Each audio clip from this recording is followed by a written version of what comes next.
Hey, Hey, redo. We have a special guest here today. Her name's Leah.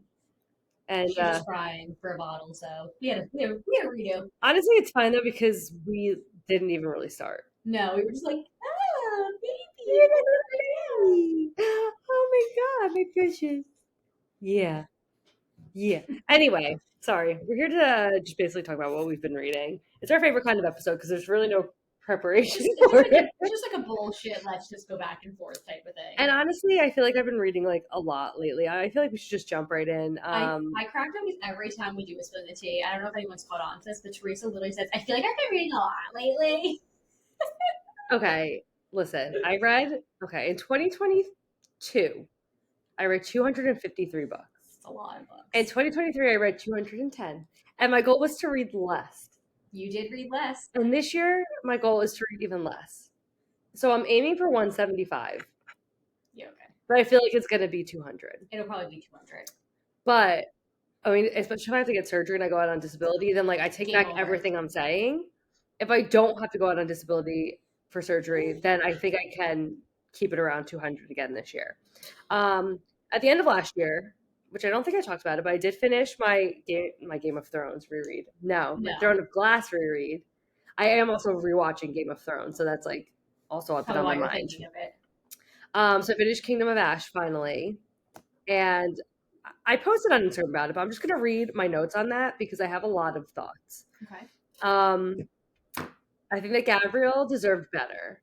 I have to agree. Like, I don't think he deserved to die. I think that there was other characters who could have died.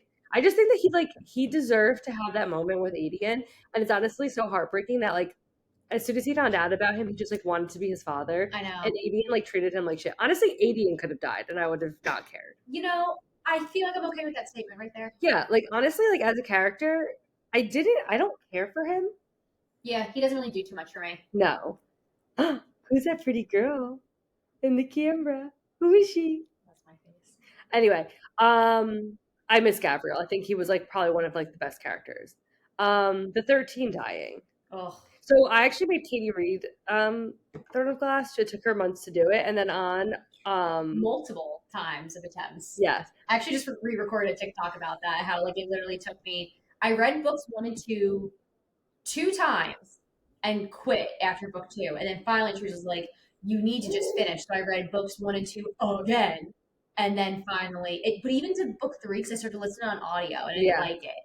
And you're like, I promise you'll like this book, but you might have to read it. Yeah. And then I read it and I was like, oh. On the flight home from my bachelorette party, Katie experienced the 13 dying. I had to rein it in. Yeah. I had to like deep breathe a little bit. I was like, I knew it was coming, and I was like, you're gonna cry on this airplane. I didn't, but I was like very close. Okay, so Manon and Dorian are left very open-ended, which like I liked for the point of the story because like, okay, this is actually my bone to pick with Throne of Glass in general.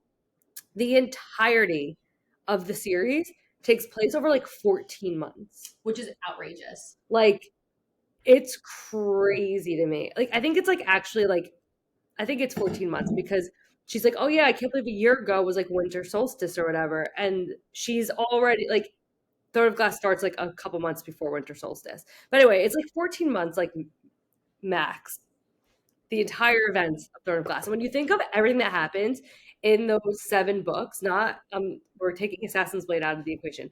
If you take everything that happened in those 7 books, like there's no way it's a year. It has to be 2 years minimum. At least. So that's like my one bone to pick. It just like the timelines don't add up. I even like looked it up on Reddit and like everybody agrees like the timelines don't match. But at first you're like a little upset that Manon and Dorian aren't getting this like happy ending. It's kind of like left open-ended. But then you realize like, okay, like Sorsha, like he literally is dating Selena. They break up. I mean, like again, like they're not like really dating, but like they're kissing sometimes. And then he falls in love with this other girl. She gets beheaded. And then he meets, then he's like a slave, basically. And then he meets this like crazy, so like, all this happens within a year. So I'm like, okay, like, I'm actually fine with them having this like open-ended. Is that funny? I think the other thing with the open-ended thing too is like, it's kind of hard to put like an end or like an actual like this is the way. Yeah. Because he's not immortal. No, he's not immortal. He's You human. have no idea, and maybe this is to come. I don't know. Like, I don't know. So I think that when Bloomsbury or SJM like announced like what's coming for like the next few years with her series. Hi my baby. I think that there is going to be a spinoff. I think it's going to be Fenris. So at the end of Kingdom of Ash, he is like, "Oh, I'm going to go see like what else is out there in the world." And she's like, "Oh yeah, like figure it out and like come back and like whatever." So it's probably going to be something like that. But I do think we need, even if it's like a 200-page like novella of Dorian and Manon and like where they are at. I agree.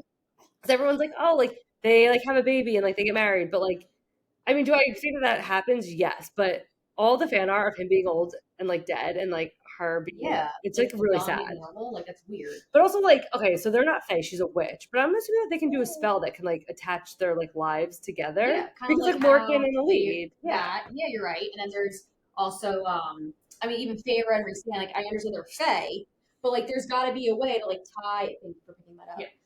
There's got to be a way to like tie everything together. But they say like a bunch of times throughout the Glass how like the fae can like if like they have like a human mate that they can like tie like their like lives together so that like they both stay like immortal and like young or whatever. Anyway, Nadine is trash. We already talked about that. Okay, yes, the Fenris spinoff. I think he's gonna have to link up with Vaughn because like Vaughn is like part of the cadre and then he just like disappears. Like, where is he? Where'd he go? Maybe he went through a portal and he's actually been living in Lunathian somewhere or in Prithian. I don't know. But Vaughn, we're waiting to hear back from him. I don't like how Aelin lost her powers. Who does? But I hope, because I know there's a lot of theories, spoiler alert for all SJM books, I know there's a lot of theories that like, oh, when Bryce basically like, reopens all the gates, then Aelin's going to get her power. But Aelin didn't like lose her powers behind the gate. Aelin gave up her power to forge the lock. I don't want Aelin to get her powers back. I don't like when authors like do this like big thing and then like undo it. Like you did it for a reason, keep it. Yeah, unless like, there's like some other crazy way that you could like get it back, sure. But like it shouldn't be like I opened this and X like she got these all back. Right. And then that's kind of it. And I do, and whatever. Everything else I've already said. Those are just like my like Kingdom of Ash thoughts in general. And Lorcan is a snooze. I think Lorcan's so boring. Like people are like I love Lorcan. Like he's I don't want to say I love him because I don't. I think I'm very indifferent to him. Yeah, I like him with I enjoy their like Allied. I think it's Allied. I enjoyed her like their togetherness at times. Like when their chapters of them being together came up, I was like, okay, like I'm finding that it was like I enjoyed it in the moment, but I wasn't looking forward to it. Right. Like I was looking forward to like other chapters and POVs. Yes. I'm not even gonna touch on Kale. Like I've had my rant. If you're curious, I don't remember what episode it's on, but I've had my rant about Kale. So that's kind of that was my Kingdom of Ash. I just need to get that off my chest really quick.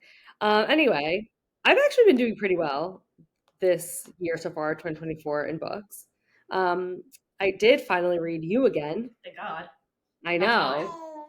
Yeah. Even Leah's like, what the hell? Man? I know. And 5 stars. It was so good. I'm being very I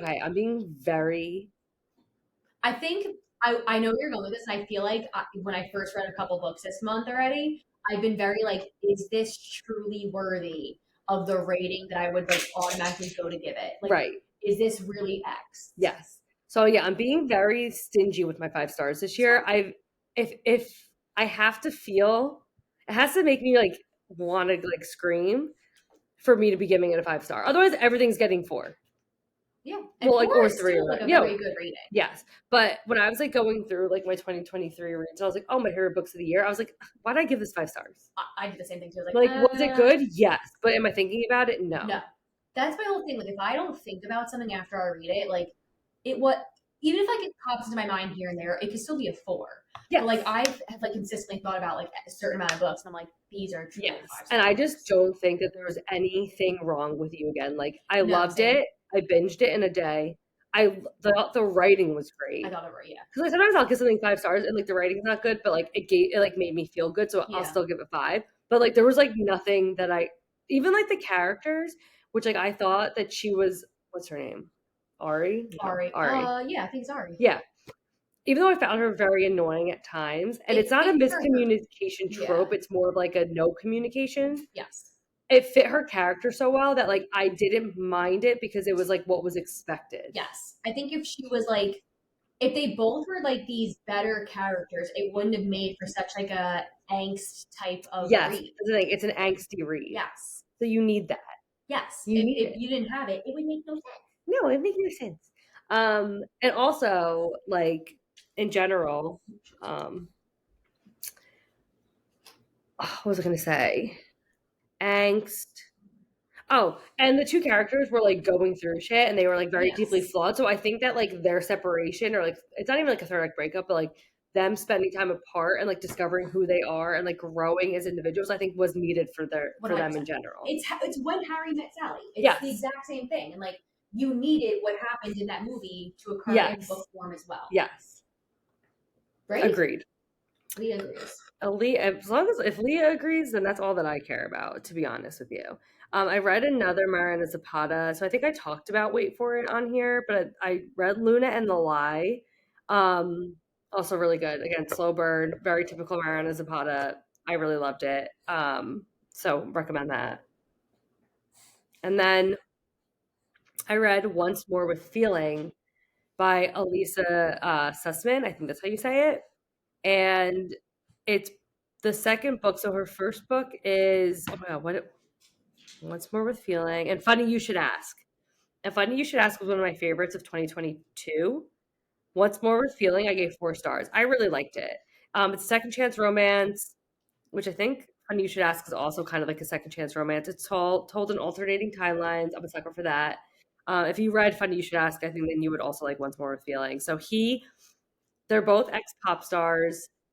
There's like a cheating scandal when they're younger, and her career just kind of goes down she like the female main character kind of like was like every like early 2000s female pop star, like like definitely had like an eating disorder and was like taken advantage of with like her management, and then like a scandal happens and she's the one who loses her career, has like, it's like this whole thing.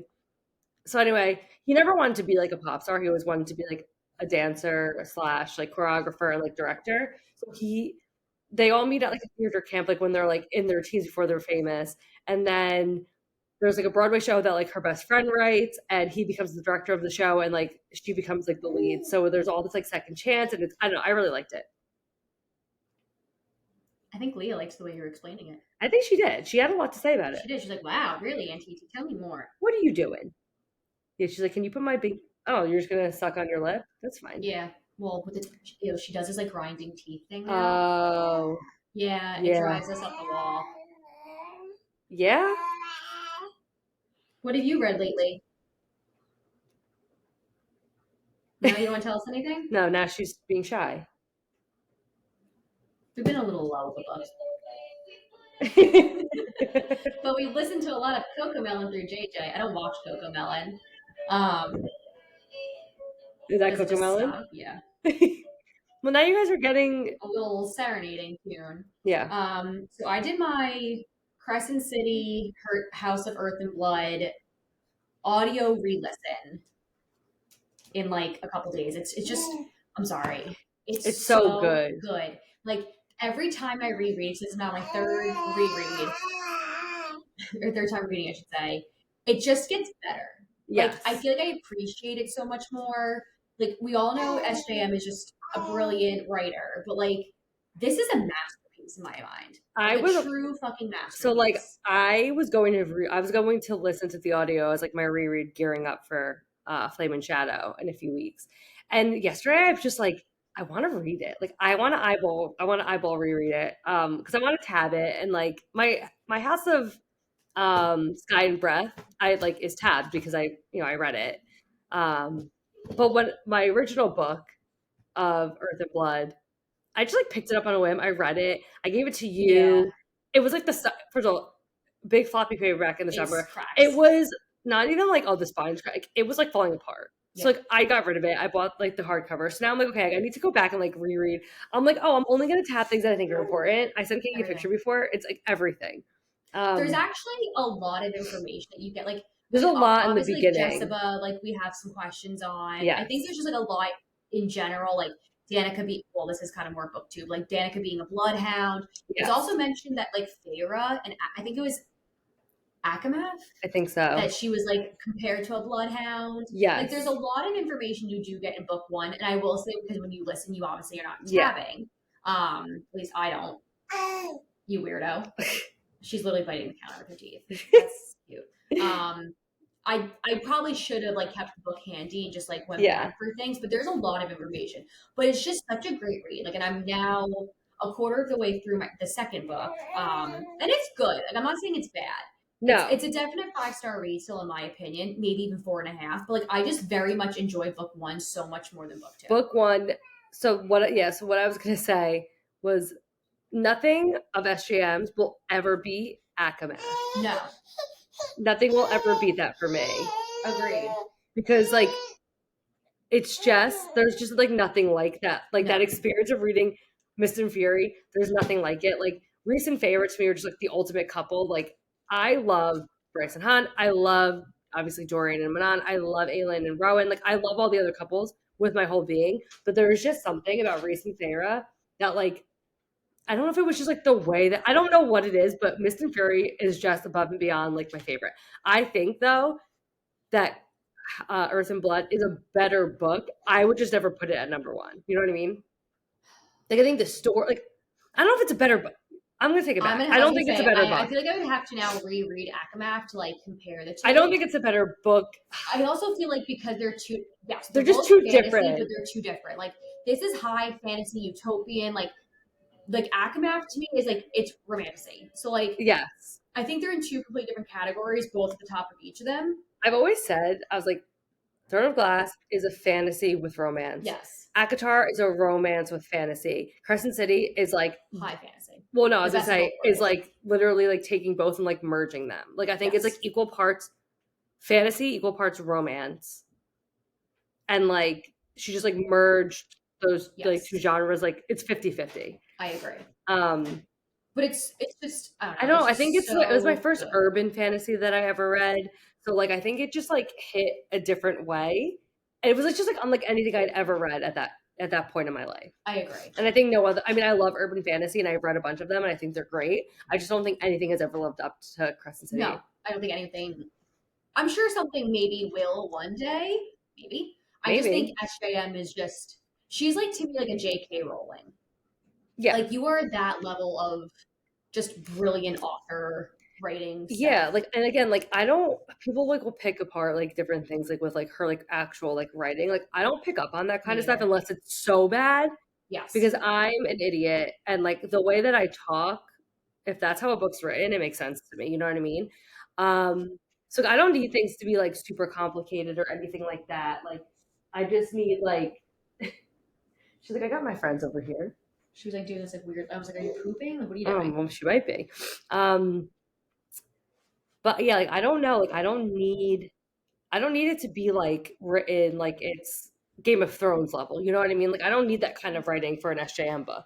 But like I definitely think that like her storytelling capabilities and like her like the way that she writes her characters and the stories that she like makes up and like how she weaves them together. I don't know. I just think there's just like been like, I don't know. There's like nothing like it that I've read. I agree. I think there's just like a level of brilliance there that like, I think authors in general, we say this all the time. You're fucking amazing. Like you're kudos to all of you who can write and storytell like that and put papers on a piece of paper, put words on a piece of paper that can actually make me like see as if it's a movie in my mind. Yes. Like you have a gift. Yes. I just think she has like an insane gift. Yes. And like I care about even the most mundane characters. You know what I mean? Yes. Like I end up caring about them. Like again, would I've cared about Adian died? No, but I do care about Adian as a character. Like she writes them to like I feel like she writes characters to intrigue you. Like you want to know more. Like, right. Like I hate well that's the thing too. Like I think it's great that an author can make you feel a variety of feelings 4 different characters, or like even for the same character, like I love Aelin, but I think Aelin's super frustrating, and like I like love Reese, but I think like Reese is like very like there's just like she makes you feel a bunch of different things about a bunch of different characters. Well, you know what's nice too is like to me, like no two of her characters are alike. They're not. They're their own people, and Yes. it's so funny. It's like I know there's a lot of Rune stands out there. I love Rune, but I don't love him as like Sexy. I love him as like every time I do this reread, I'm like, dude, he's like the fucking ultimate brother. Yeah. Like I want him as my brother. That's legitimately like Rune. I want to get rid of my. No, I'm kidding. I love my brother, but like I want to get rid of my brother and have Rune. Like that's how I see him. Yeah, like I'm not like trying to kiss Rune. I'm literally I'm trying to kiss Hunt. And I'm trying to kiss Tristan, and like honestly, like a little bit of Cormac. But I'm not trying to kiss Rune. I'm not trying to kiss Rune either. I'll kiss Freesand all day long. I was just going straight Crescent City. I would do more than kiss Freesand. Who wouldn't do more than kiss Freesand? I think, okay, if I'm going top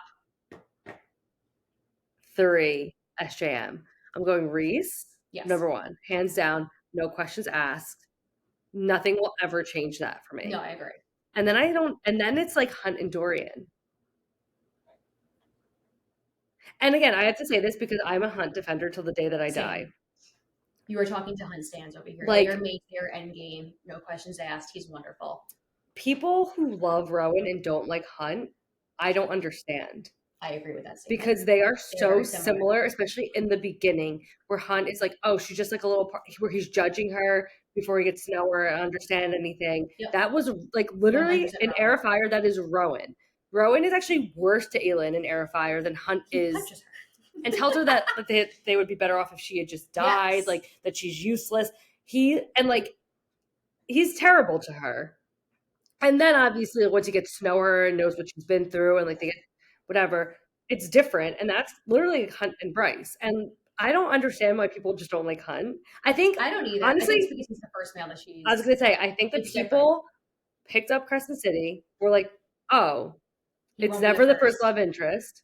So I'm not going to get attached to this guy. I'm going to wait until the real love interest comes in. So now they have something against Hunt because SJM didn't like do that same, which again, like. Good. I'm glad she changed it up. Like, not everything has to be the same cookie cutter like template of like how you write a right. Book. It would get so boring if I knew every time I would get a SJM book up like that.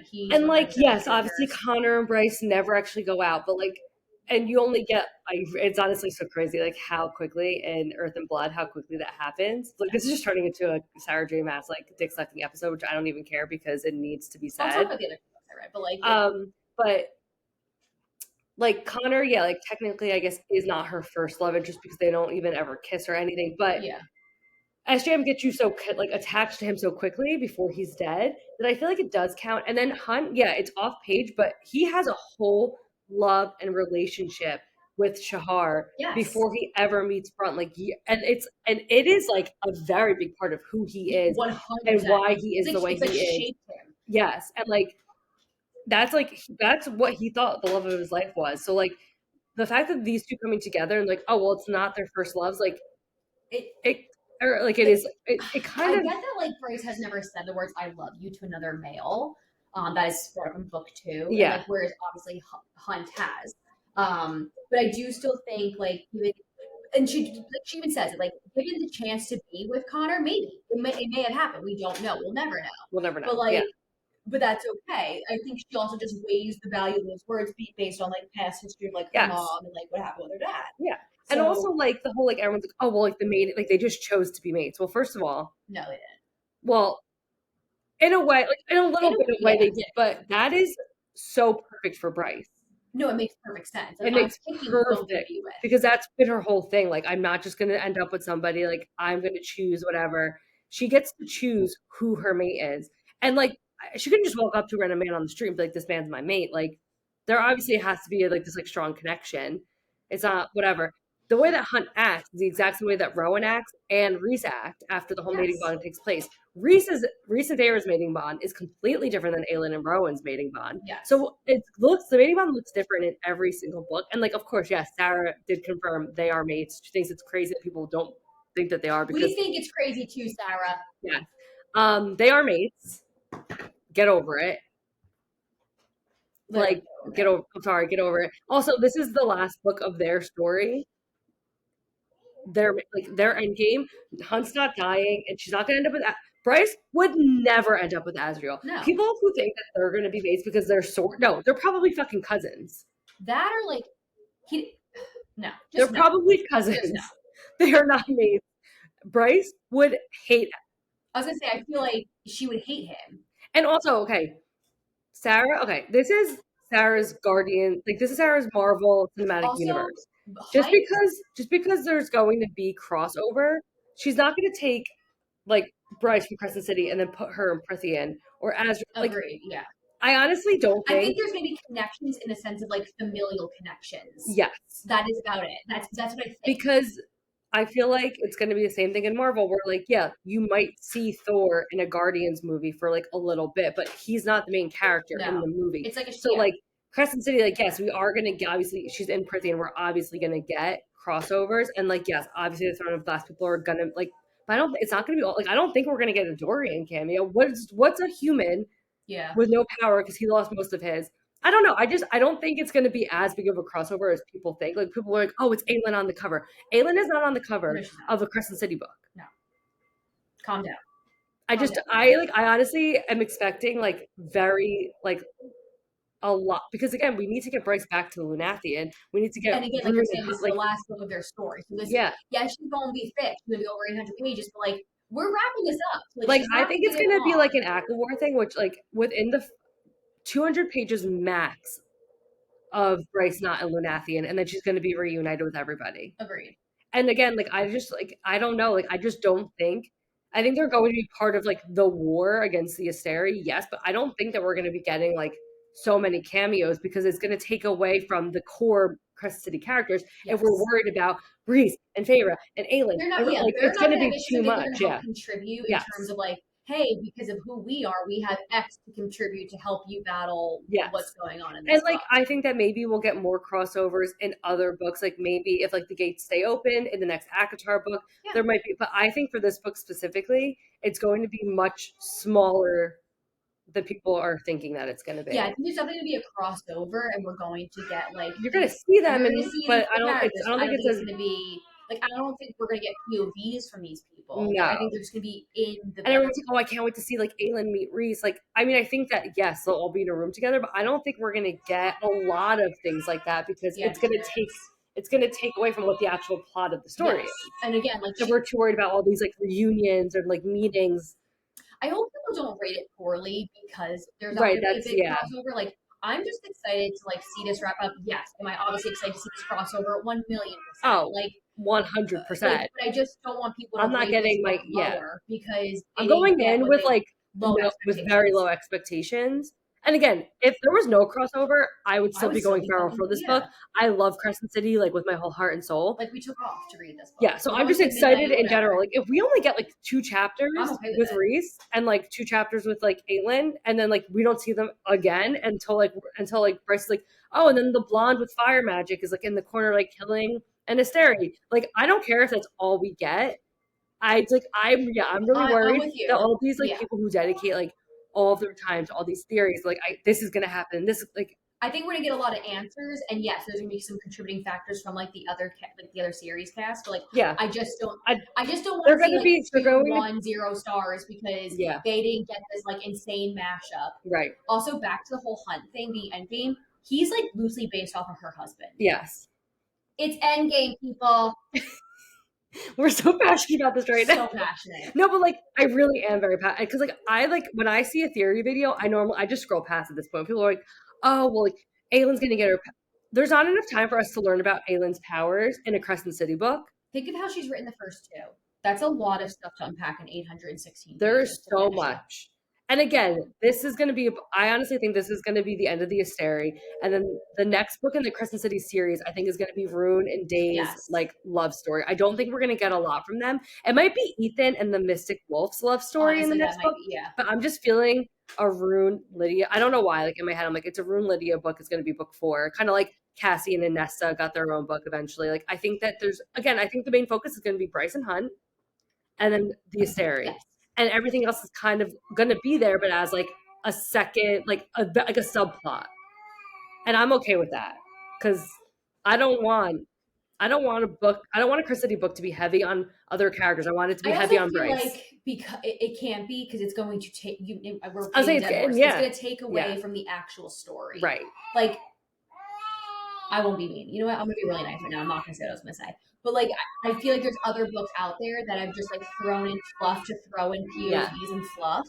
And like, I don't think Sarah's gonna do that. It's not going to be a Zodiac Academy. She said, I know. I was going to keep my mouth shut. But It's not going to be a Zodiac Academy. We're like, why are we getting like the bonus heirs, like POVs? We don't need them. That's not part of the story. Anyway, sorry. We had to go on that rant. We had to, for the sake of it. And Leah's agreeing with everything that I've said. Yeah, I don't know if you can hear in the background, but she's very passionate about this too. She, like I said, she's listened to book 1. Come at me if you want to, but you know what? My kid's got to learn about some fantasy stuff. Yeah. Agreed. So I only read 2 other books. So I discovered this author back in October of 2022, I believe. Okay. I was on my Paris trip. Picture it, couldn't sleep, anxiety. So I found a book, and it was The Pumpkin in the Patch, and the author was Jennifer Peel. It is closed door, but like, you know what? Don't fucking knock it till you try it, because she writes like under 300-page books that just pack a good punch of like an actual plot that you can follow, characters you love. Yeah. So I've been like following this lady, and she wrote A Christmas Story, which again I loved. But then she gave me an arc for Forgettable in Every Way. It is out available now.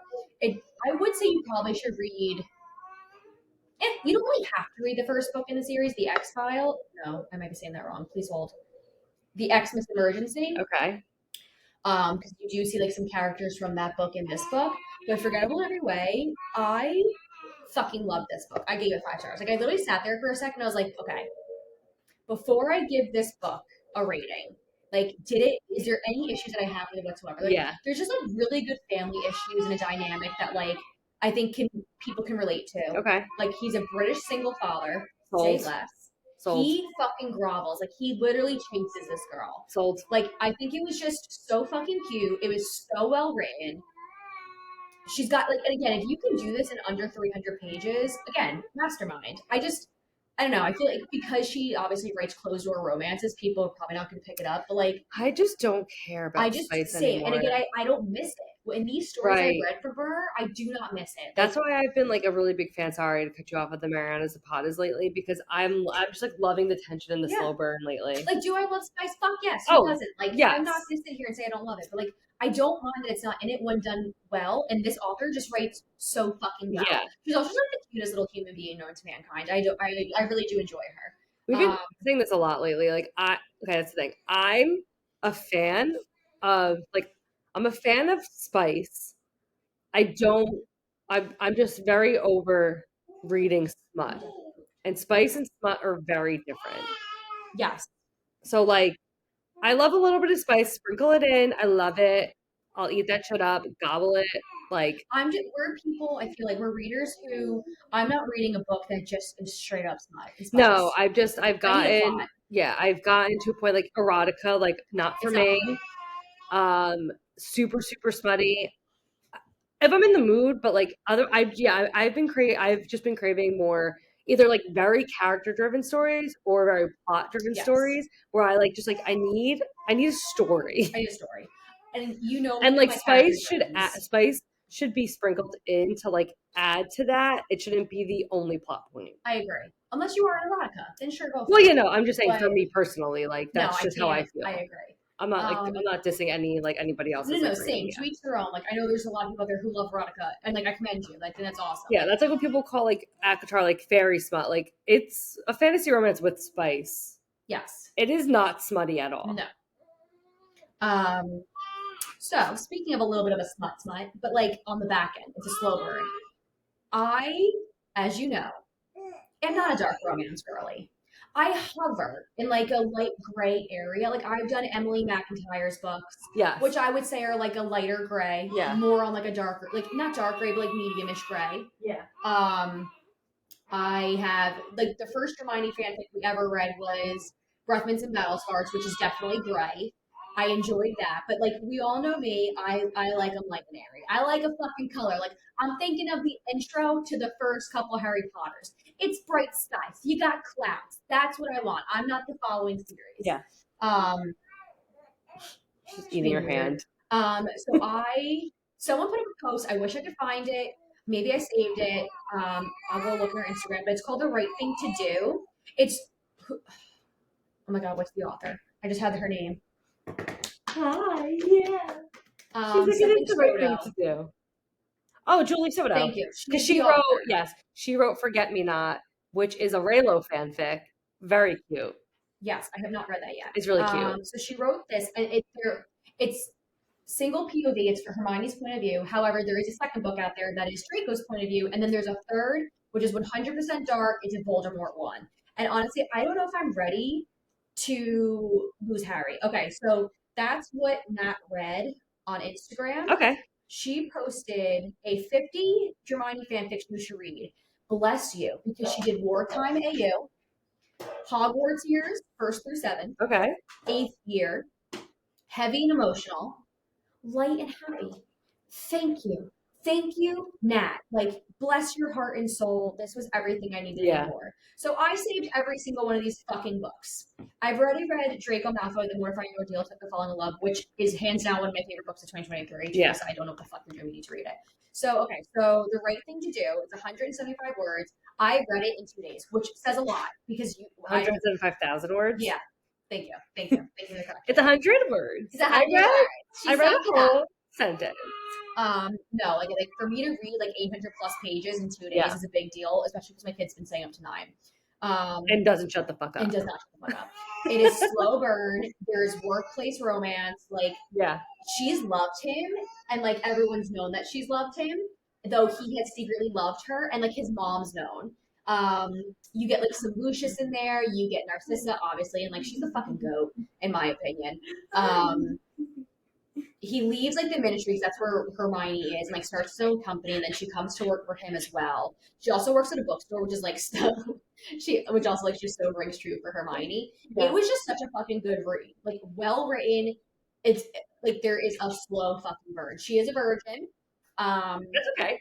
Which makes sense for Hermione. Yeah. You learned that like he was gonna save her, and this is kind of like the plot of like the third book. Like she was gonna be captured and sold, and they were going to up her price because they were going to try to prove that she was pure. Yeah. So there was like this whole thing, that like he was going to come in and like he asked his grandmother for the money because he was going to buy her to save her.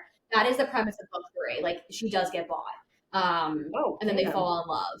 But I don't know, it's just so fucking good. The payoff was absolutely fucking perfect and amazing. I just loved every second of this book. I gave it 5 stars. So like the first 2 books I read of 2024 were 5-star reads. Okay. So if you're into Hermione and don't want the emotional, you want like light and airy, again, like follow her. That's what Nat read. She did a post on December 15th. Also, just let me know. I'll fucking screenshot it and like send it to you if you want me to. Though you should still follow her. So I know. I need to get into the fanfics. And I just like really enjoyed it. Like it was good stories, and I very much like separate them from Harry Potter stories.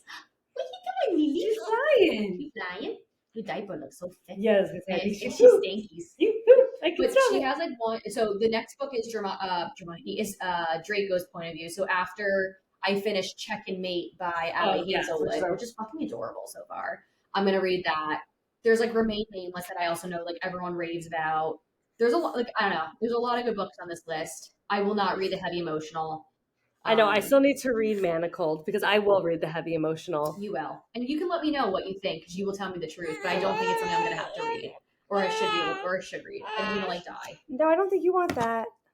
No, ma'am. But you do stink. You got to get your diaper changed. I know. We got to change your butt. He said, Mommy, I pooped my pants. That's what she was like literally sitting there before and she was like leaning forward and like kind of like pushing. I'm like, what are you doing? And now she's just sitting in it. Yeah, so next week we're doing Check and Mate by Ali Hazelwood. Then we're doing another Spilling the Tea episode. Then we are doing Mommy. And then we're gonna finish out with Destroy the Day by Bridget Kemmerer, which is book 3, the final book in the Defy the Night series. So Defy the Night, Defend the Dawn, and Destroy the Day. And then that is it. Who's that? And that is it. And then February, our first week in February, our first episode is going to be Crescent City, Flame and Shadow. So you'll hear if anything that we said today actually is true, or if we're completely wrong. Yay!